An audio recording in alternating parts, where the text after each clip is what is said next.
Hey guys, Tom here, and today I'm bringing you my WWE Raw review and reactions for this week's Monday Night Raw. So Raw happened on the 9th of May 2016. I have just finished watching the show. What did I think of this week's show? I thought it was pretty entertaining. I did really enjoy it. There was a few questionable booking decision on tonight's Raw, but overall I thought it was pretty entertaining. I'm really looking forward to Extreme Rules. I think the Roman Reigns and AJ Styles storyline is really good. It's one of the best WWE title feuds we've had in a while. I'm really looking forward to that match. I think the Fatal 4-Way for the Intercontinental Championship is going to be a great match. So overall, I'm really looking forward to Extreme Rules, and I think this Raw was pretty good. So we started Monday Night Raw this week with Chris Jericho, which I thought was a bit strange. I thought we probably would have started with The Authority or Shane McMahon, something like that. So I thought it was a bit of a weird way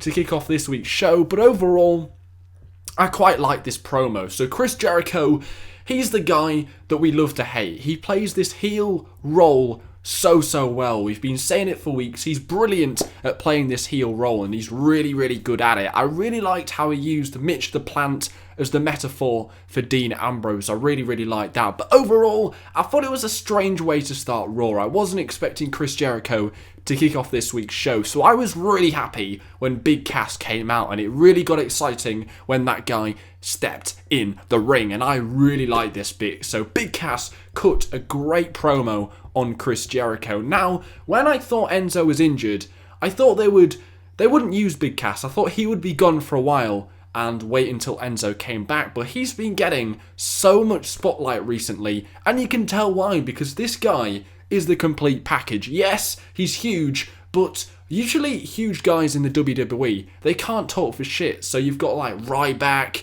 The Undertaker's not that great on the mic, you've got Kane, they're not great talkers, Big Show, they usually can't talk. But this Big Cass guy, he seems like he's got everything. He's a great wrestler, great charisma, he's really good on the mic, he's super over. This guy is like the complete package. So it was great to see him in the ring with Chris Jericho. He cut a great promo on Chris Jericho here, which was absolutely hilarious, and it ended up giving Chris Jericho a big boot to the face. I thought it was hilarious when Chris Jericho was leaving the ring and Big Cass said, "There's only one word to describe you, S-A-W-F-T, soft." I thought that was brilliant. I really thought overall this was a great way to start Raw. I didn't think Raw was going to start with Chris Jericho, but when Big Cass came out, it was really exciting. Pretty unique way to start Raw. And yeah, this Big Cass guy is super over, and he could go a million miles in the WWE. So overall, Jericho then went and ran into Stephanie McMahon backstage, who ended up making Jericho versus Big Cass the main event for tonight's Monday Night Raw. I think this segment was hilarious as well. It was funny how Stephanie McMahon was like, "Don't you ever say anything like that to me again." I thought that was brilliant. So overall, I thought it was a pretty exciting way to kick off this week's Monday Night Raw. Anyway, moving on, we then got Baron Corbin taking on Dolph Ziggler. So Baron Corbin, predictably enough, defeated Dolph Ziggler. I don't see why everybody's impressed with this Baron Corbin. He hasn't done anything for me. I don't see the big fuss about him. This is about the third match we've been seeing between him and Ziggler.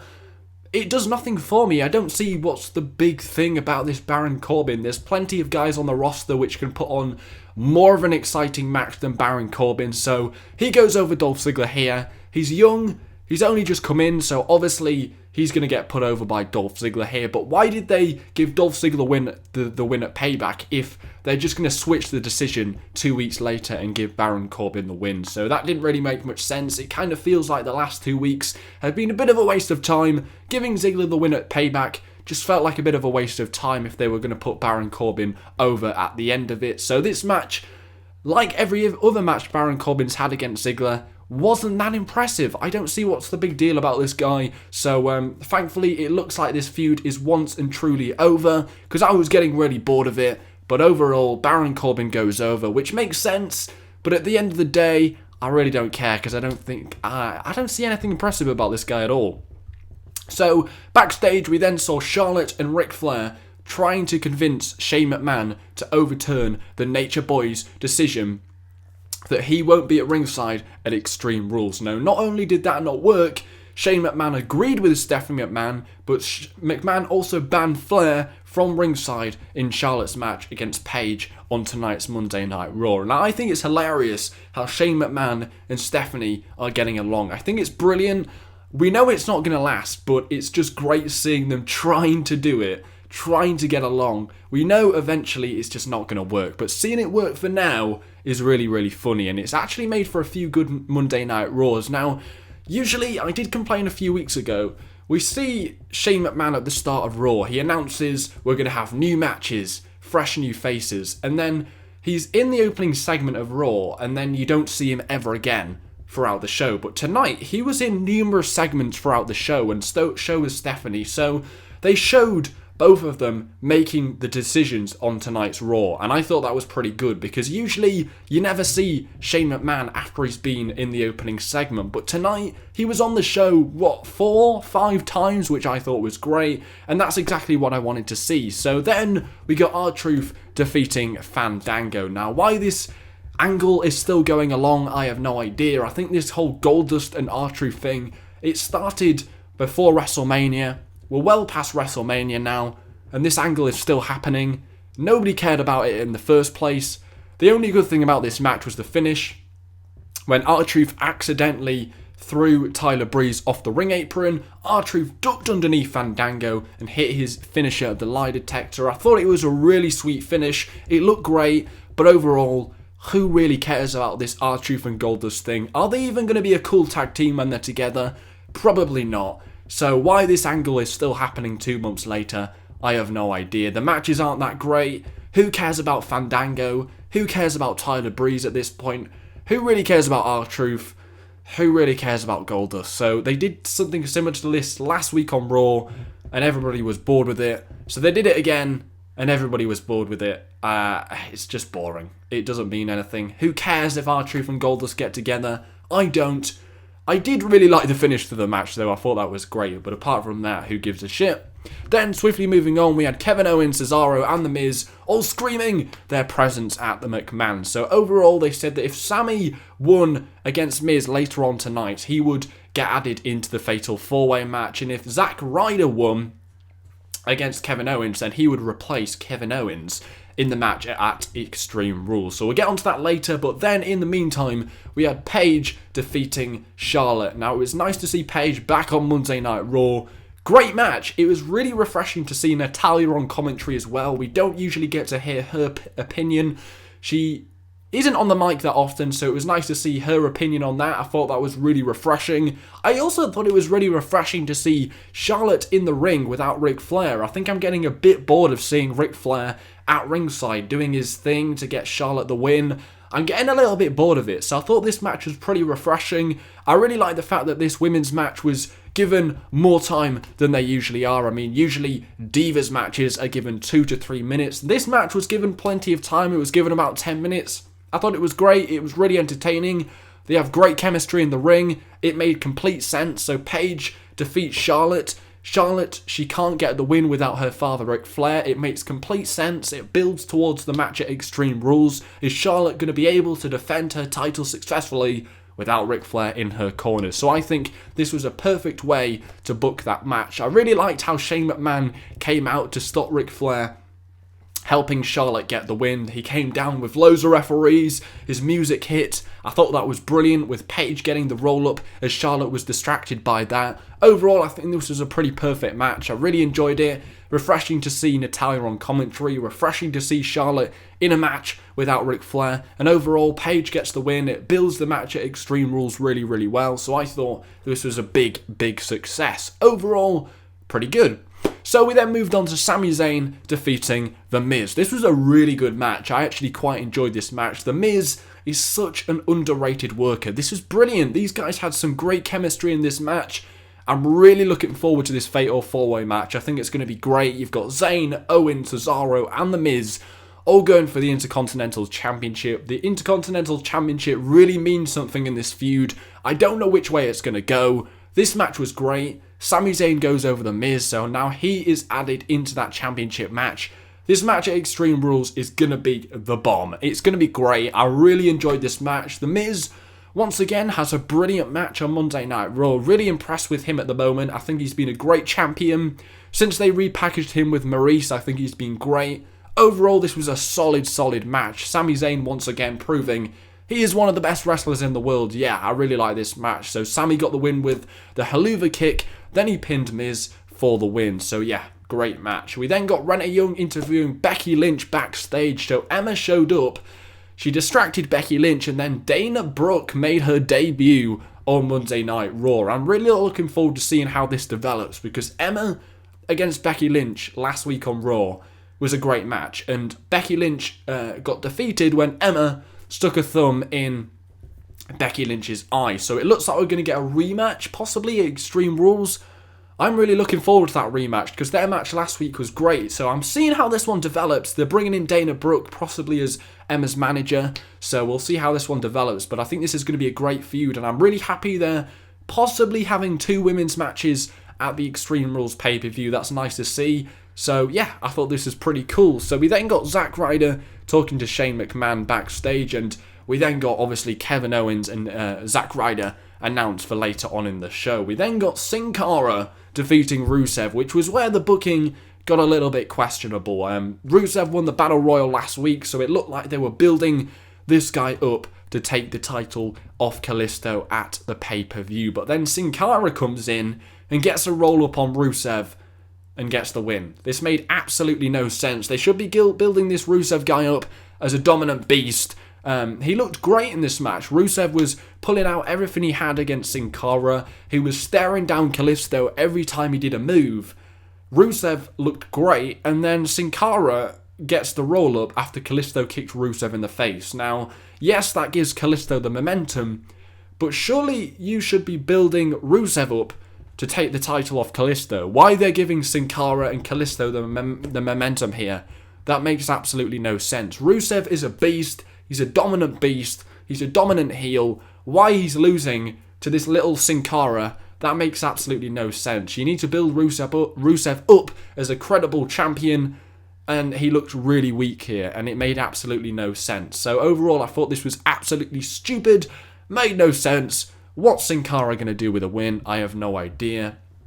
There you go. Anyway, the family, Roman Reigns, the Usos, defeated the club after disqualification. So Carl Anderson went on to eliminate Jey Uso via pinfall. Then Jimmy Uso eliminated Anderson via pinfall. Then was eliminated himself during the commercial break by AJ Styles. So I actually thought this was a really good match. It all came down to Roman Reigns and AJ Styles at the end, because Roman then went on to eliminate Luke Gallows via pinfall, and then it all came down to AJ against Roman Reigns. And I thought this match was brilliant. I really enjoyed it. Now, you could say that we got to see this match last week on Raw, and then they did it again on SmackDown, and then we got to see it again tonight on Raw. But this one was an elimination match, so we haven't seen one of them on Raw for like 10 years, and this match was great. I really enjoyed it. I think it built the Extreme Rules match very well. They didn't book Roman Reigns annoyingly here. I don't think he was booked that badly.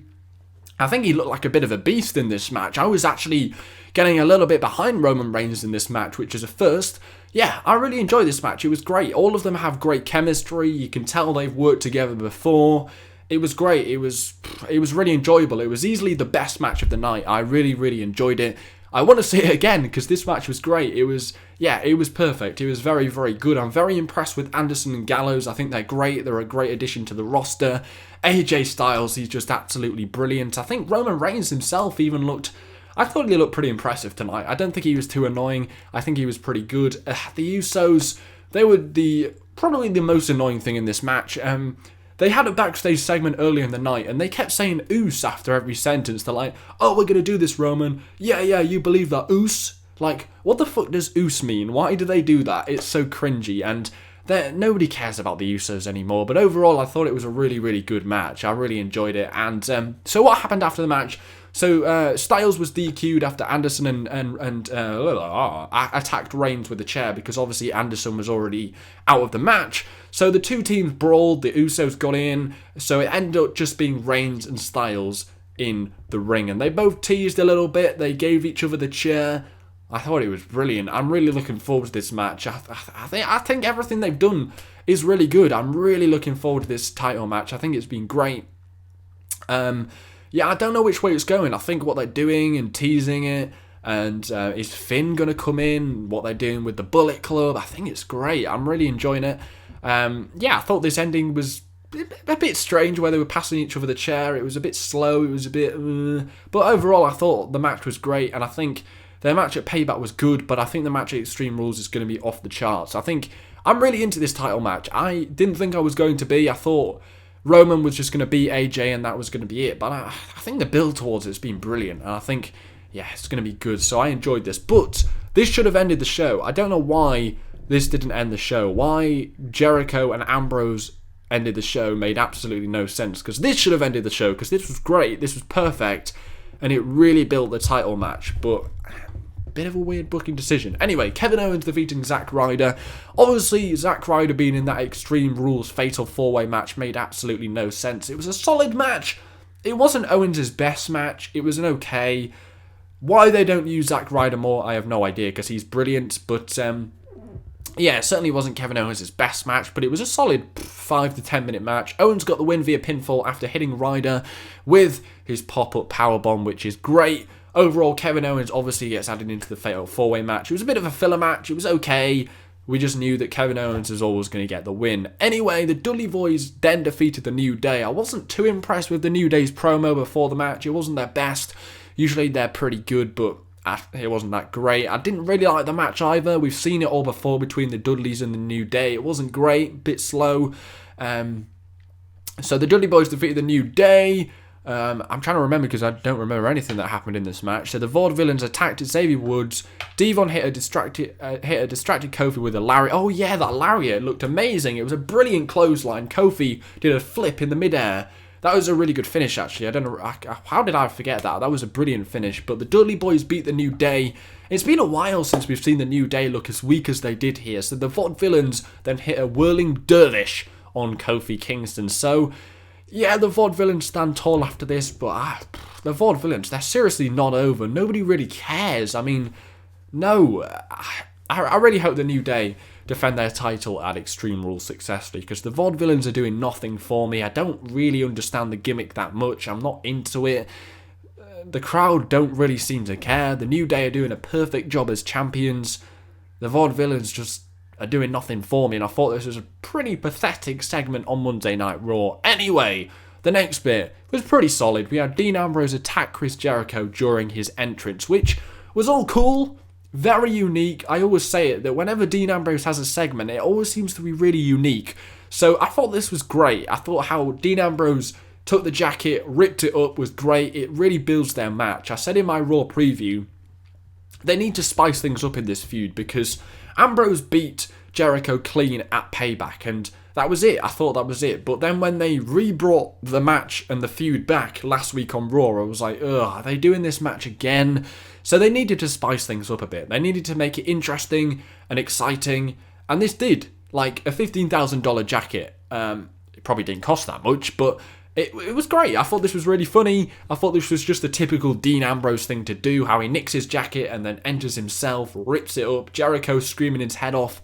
Yeah, I thought this was cool, but at the end of the day, I really wanted to see Big Cass against Chris Jericho, which was annoying. I really wanted to see that match, because I think Chris Jericho putting over Big Cass would have just been brilliant for Big Cass. So, fingers crossed we see that match on Raw next week, because that's what I wanted to see. Now, why this main evented Monday Night Raw, why this closed off Raw, is questionable. It's a bit strange. You should have had the club against Roman and the Usos finish the show, because that is the WWE title match. Dean Ambrose against Jericho. It was a cool segment, but it just felt a bit strange ending the show. But at the end of the day, I think there were some entertaining bits to this week's Raw. Obviously, the Dean Ambrose and Jericho thing was great. The family defeating the club was great. Zack Ryder against Owens, awesome. Sami Zayn against The Miz was great. What else did we have? We had Paige defeating Charlotte, another great women's match. And yeah, I thought we had a great Big Cass promo out at the start of the show. So there were some solid bits. I know people probably didn't enjoy it, but I thought it was entertaining, and I think Extreme Rules is looking great. There's 2 big matches which are going to be awesome. What do you guys think? I'm going to give this week's Raw a 8 out of 10. I'm going to give it an 8 out of 10. What did you guys think? Comment below. Thanks for watching. Take care. Spike your hair.